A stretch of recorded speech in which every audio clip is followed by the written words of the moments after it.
ಶ್ರೀ ಗುರುಭ್ಯೋ ನಮಃ. ಎಲ್ಲರಿಗೂ ಬೆಳಗಿನ ಸುಪ್ರಭಾತ. ರಾವಣನಿಗೆ ಸೀತಾದೇವಿಯ ಉಪದೇಶ. ಮೃತ್ಯುಕಾಲೇ ಯಥಾ ಮೃತ್ಯೋ ವಿಪರೀತಾನಿ ಸೇವತೆ ಮುಮೂರ್ಷೂಣಾಂ ತು ಸರ್ವೇಷಾಂ ಯತ್ಪತ್ಯಂ ತನ್ನ ರೋಚತೆ. ರಾವಣನಿಗೆ ಸೀತಾದೇವಿಯು ಹೇಳಿದ ಮಾತುಗಳಿವು. ಎಲೆ ರಾವಣೇಶ್ವರನೇ, ಮರಣದ ಕಾಲದಲ್ಲಿ ಮಾನವನು ಅಧರ್ಮಗಳನ್ನೇ ಅನ್ಯಾಯಗಳನ್ನೇ ಮಾಡುತ್ತಾನೆ. ಸಾಯುವುದರಲ್ಲಿರುವವರೆಗೆ ಪಥ್ಯವಾದ ಮಾತುಗಳು ರುಚಿಸುವುದಿಲ್ಲ.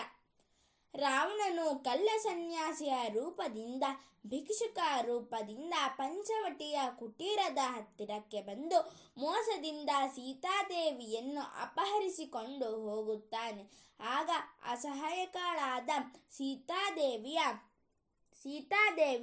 ರಾವಣನನ್ನು ನಿಂದಿಸುತ್ತಾಳೆ, ಬೈಯುತ್ತಾಳೆ, ಹೀಯಾಳಿಸುತ್ತಾಳೆ, ಧಿಕ್ಕರಿಸುತ್ತಾಳೆ. ಆದರೆ ದುಷ್ಟನಾದ ರಾವಣನು ಮಾತ್ರ ಸೀತೆಯನ್ನು ತನ್ನ ಹೆಗಲಿನ ಮೇಲೆ ಹಾಕಿಕೊಂಡು ಪಂಚವಟಿ ಸ್ಥಳದಿಂದ ವೇಗವಾಗಿ ಆಕಾಶ ಮಾರ್ಗದಿಂದ ಹೋಗುತ್ತಿದ್ದಾನೆ.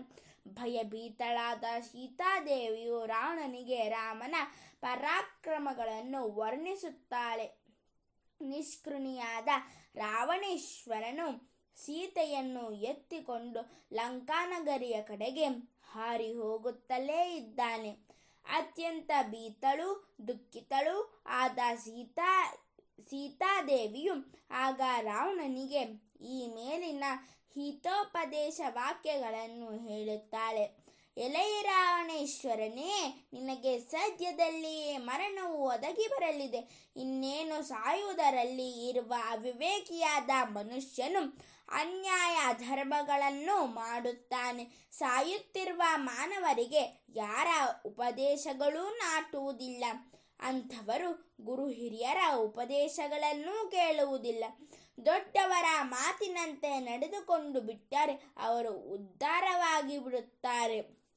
ಆದರೆ ಅವರು ಹಾಳಾಗುವಂತೆ ಅವರನ್ನು ವಿಧಿಯು ಆಟವಾಡಿಸುತ್ತದೆ. ಎಲೆ ರಾವಣನೇ, ನಿನ್ನ ಈ ಕೃತ್ಯವು ನಿನಗೆ ಮೃತ್ಯುವನ್ನು ತಂದು ಒಡ್ಡುತ್ತದೆ. ಎಚ್ಚರಿಕೆ. ನಾವುಗಳು ಗುರು ಹಿರಿಯರ ಮಾತಿನಂತೆ ನಡೆದುಕೊಂಡರೆ ನಮಗೆ ಮುಂದೆ ಒದಗಬಹುದಾದ ಅಪಾಯಗಳು ತಪ್ಪುತ್ತವೆ. ಆದ್ದರಿಂದ ನಾವುಗಳು ಗುರು ಹಿರಿಯರ ಮಾತುಗಳನ್ನು ಆಲಿಸಿ ಉದ್ಧಾರವಾಗಬೇಕು. ಗುರು ಹಿರಿಯರಿಗೆ ದ್ರೋಹವನ್ನು ಎಂದೆಂದಿಗೂ ಮಾಡಲೇಬಾರದು.